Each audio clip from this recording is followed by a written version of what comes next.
Assalamualaikum warahmatullahi wabarakatuh. Selamat pagi. Kita lanjutkan perkuliahan setelah tadi di video pertama kita mereview perkuliahan sebelumnya.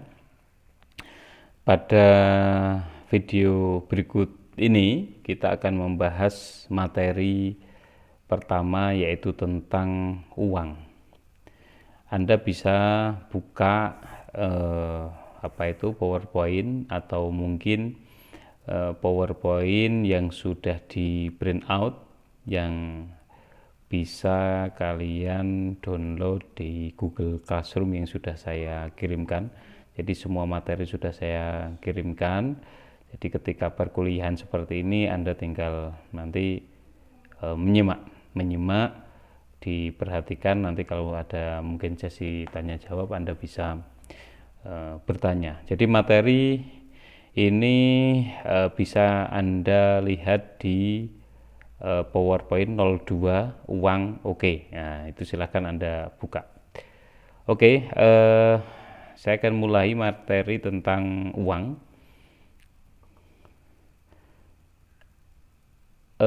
Uang yang kita pegang, kita mulai dari sejarah uang. Jadi uang yang kita pegang sekarang ini tidak serta-merta seperti saat ini. Jadi ada prosesnya lahirnya uang. Jadi kalau kita membahas uang, kemudian kita tidak boleh membayangkan aktivitas ekonomi dulu itu sekompleks sekarang ini. Jadi dengan kesederhanaan orang dulu, waktu itu uang belum ada malah. Jadi perekonomian awalnya itu masih bersifat subsisten. Apa itu perekonomian subsisten? Perekonomian subsisten itu adalah ketika satu perekonomian di mana masyarakatnya memproduksi barang itu hanya untuk kebutuhan konsumsinya sendiri. Jadi saya menanam singkong itu nggak saya jual, nggak saya tukar dengan yang lain, tetapi memang untuk konsumsi saya sendiri, menanam dan dimakan sendiri.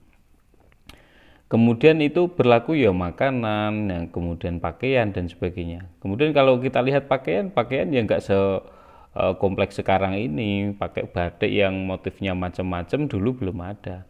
Apalagi misalnya mbak-mbak yang sekarang model-model jilbab atau apanya, itu ada yang warnanya merah, ada yang hijau, ada yang pelangi dan sebagainya.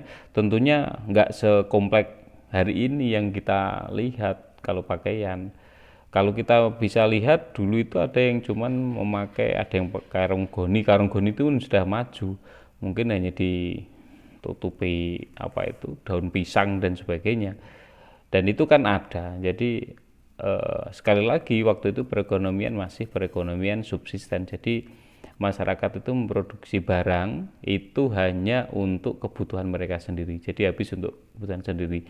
Kemudian perekonomian selanjutnya itu semakin berkembang, orangnya semakin banyak, maka aktivitas ekonominya kemudian juga meningkat. Kebutuhan masyarakat terhadap barang ataupun jasa juga meningkat. Karena banyaknya kebutuhan itu sehingga menyebabkan antara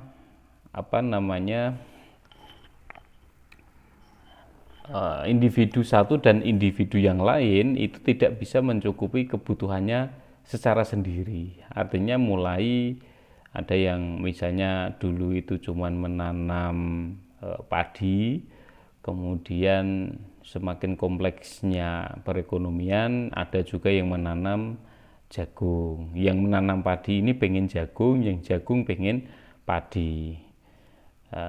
Kalau dulu nanam padi, makan padi, karena sangat sederhana. Ini semakin kompleks, akhirnya muncul ide pertukaran. Jadi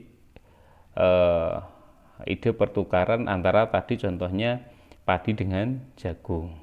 Dan pertukaran yang seperti ini dinamakan barter. Jadi barter itu adalah suatu pertukaran barang dengan barang. Contohnya jagung dengan dengan padi. Mengapa waktu itu barter dilakukan? Ya karena waktu itu masih mudah. Belum ada tingkat kerumitan dalam ekonomi karena orang ya waktu itu masih sedikit, tidak terlalu banyak.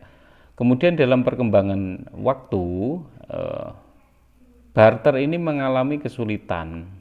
Kenapa? Ada beberapa alasan mengapa barter sulit untuk dilakukan. Yang pertama, tidak adanya unit umum untuk mengukur dan menyatakan nilai barang dan jasa yang dimaksud. Jadi tidak ada ukuran umum untuk mengukur dan menyatakan nilai barang dan jasa. Jadi misalnya beras. Beras ini berapa kilo? Kemudian ketika ditukar dengan jagung, ya harus berapa kilo. Jadi belum ada standar-standar itu. Jadi kemudian menyulitkan aktivitas barter. Kan kita nggak bisa juga ketika satu kambing nanti ditukar dengan satu tundun pisang misalnya, itu kan juga akhirnya muncul problem-problem seperti itu. Bagaimana kemudian ini bisa diselesaikan? Nah, perkembangan ini yang menjadi masalah, mengapa barter itu kemudian sulit dilakukan. Tapi waktu sebelumnya ini barter menjadi satu solusi di satu tahap itu. Kemudian harus ada yang namanya syarat, harus ada double coincidence of wants. Jadi adanya keinginan menukarkan barang di waktu yang sama. Double coincidence of wants. Jadi keinginan untuk menukarkan di waktu yang sama ini menjadi satu kesulitan tertentu. Contoh, orang yang memiliki jagung pengen nukar padi, tapi yang padi ini tidak mau menukar jagung, maka ini enggak terjadi pertukaran. Atau ada orang misalnya dia ini memiliki bengkoang, kemudian dia punya istri, misalnya istrinya lagi nyidam alpukat. Ternyata yang punya alpukat itu enggak pengen makan bengkoang. Kan repot ini. Ini di satu sisi ini butuhnya alpukat itu sekarang, tetapi orang yang punya alpukat tidak mau bertukar dengan bengkoang, maka ini jadi problem. Jadi yang namanya double coincidence of want itu keinginan yang sama. Yang punya bengkoang itu juga pengen memiliki alpukat, yang punya alpukat pengen memiliki bengkoang. Jadi menyatukan keinginan yang sama itu juga tidak mudah, dan ini yang menjadikan barter itu kemudian susah dilakukan. Yang berikutnya ada kesulitan bila harus melakukan perjanjian di masa depan. Tentunya ada standar-standar tertentu, karena apa? Kadang-kadang barang ini kan tumbuh juga. Kalau berapa lama itu nanti ada penyusutan, persoalan ukuran dan sebagainya. Jadi kalau kita melihat nanti perjanjian barang untuk masa yang akan datang ini jadi susah ditentukan, sulit melakukan penyimpanan. Nah ini contoh, misalnya saya contohkan yang agak ekstrim. Ini kalau sudah ada uang itu gampang. Kalian kuliah itu dikasih uang saku katakanlah 25.000. Maka itu cukup di kantong gini aja sudah cukup. Tetapi ketika ini belum ada uang, kita bayangkan waktu itu belum ada uang, maka masyarakat itu atau Anda kuliah diminta untuk dikasih uang saku sama orang tua, enggak 25.000, 100.000 misalnya. Tetapi tidak berupa uang kertas atau berupa uang. Dulu karena belum ada uang misalnya. Orang tua kalian hanya memiliki kelapa. Berarti bayangkan kalian itu bawa kelapa kira-kira senilai 100.000. Ini kan susah nyimpennya. Dompet itu gampang. Tapi kalau kalian punya aset senilai 1 miliar, 2 miliar berupa kelapa, maka kalian akan kesulitan dalam melakukan penyimpanan. Oke, ini susahnya terjadi masalah apa tadi, barter itu susah dilakukan. Kemudian berkembang, muncullah uang, karena barter susah dilakukan, muncullah yang namanya uang komoditi atau uang komoditas. Apa itu uang komoditas? Uang komoditas itu adalah komoditi atau komoditas yang dipakai sebagai uang. Jadi ada barang yang kemudian bisa dijadikan uang. Apa itu? Contohnya ternak, tembakau. Kalau orang-orang Eropa dulu ada bir atau anggur, kemudian ada minyak zaitun, ada besi, emas, kemudian perak, permata, dan lain-lain. Nah, kenapa muncul uang komoditas ini? Ini berarti komoditas-komoditas yang saya sampaikan itu berarti satu komoditas yang diterima hampir semua masyarakat waktu itu. Contoh misalnya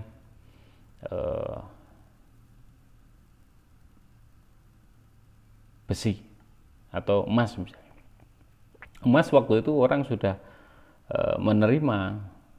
Jadi orang kira-kira begini, orang yang mau menukar apa tadi, alpukat dengan bengkuang ya, alpukat dengan bengkuang.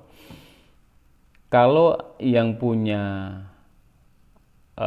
bengkuang pengen alpukat, sedangkan orang yang punya alpukat nggak punya bengkuang, itu bisa nanti ditukar, bisa dengan emas atau perak, atau bisa ditukar dengan tembakau. Jadi kan kemudian aktivitas lebih lancar. Tapi kalau tadi nggak ada uang komoditas ini, maka akan muncul problem barter yang saya sampaikan tadi. Kayak gitu. Jadi ada solusi yang berupa uang komoditas tadi.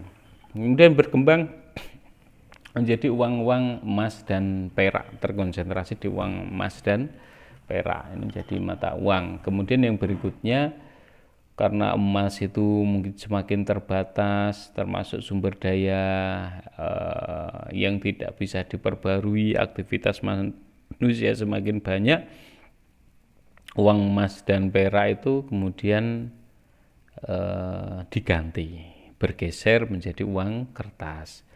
Kenapa uang kertas ini dilakukan, dikeluarkan? Karena apa? Persediaan emas dan perak, bahan baku uang logam terbatas tadi yang saya sampaikan. Kemudian majunya perekonomian menuntut agar uang lebih ringkas, lebih sederhana, dan tetap disukai uang. Jadi ini syarat uang. Jadi nanti ketika ada perubahan-perubahan model uang, ini satu, uang itu lebih ringkas, jadi lebih mudah orang menggunakan. Yang kedua, lebih sederhana, nggak besar-besar, nggak rumit. Yang penting kan nanti nilainya disepakati bersama, masyarakat semuanya mau menggunakan bersama itu. Ada beberapa definisi uang. Ada menurut Robertson, ini segala sesuatu yang umum diterima dalam pembayaran barang-barang. Ada dari Sayers yang mengatakan bahwa uang itu adalah segala sesuatu yang umum diterima sebagai pembayar hutang. Jadi kemudian ada Pico mengatakan bahwa uang adalah segala sesuatu yang umum dipergunakan sebagai alat penukar. Jadi dari tiga pengertian dari Robertson, Sayers, dan Pico, sebenarnya ada satu benang merah bahwa yang namanya uang ini sesuatu yang umum dan diterima. Jadi secara umum diterima oleh masyarakat. Jadi ada kesepakatan bersama untuk menggunakan benda itu menjadi uang. Nah, ini penting. Kemudian ada Hart mengatakan bahwa kekayaan uang adalah kekayaan dengan mana si pemiliknya dapat meluaskan hutangnya dalam jumlah yang tertentu pada waktu itu juga.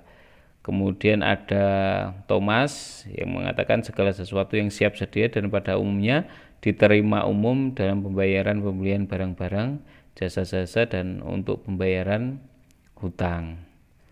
Nah, secara umum uang adalah segala sesuatu yang diterima oleh umum. Nah, ini diterima, kata kuncinya, uang ini adalah sesuatu yang diterima oleh umum. Jadi orang itu semuanya secara umum mau menerima sebagai apa? Sebagai alat tukar, alat penukar, sebagai alat untuk membayar, sebagai alat untuk berhitung, kemudian pengukur nilai, dan dalam waktu yang bersamaan bertindak sebagai alat untuk menimbun kekayaan.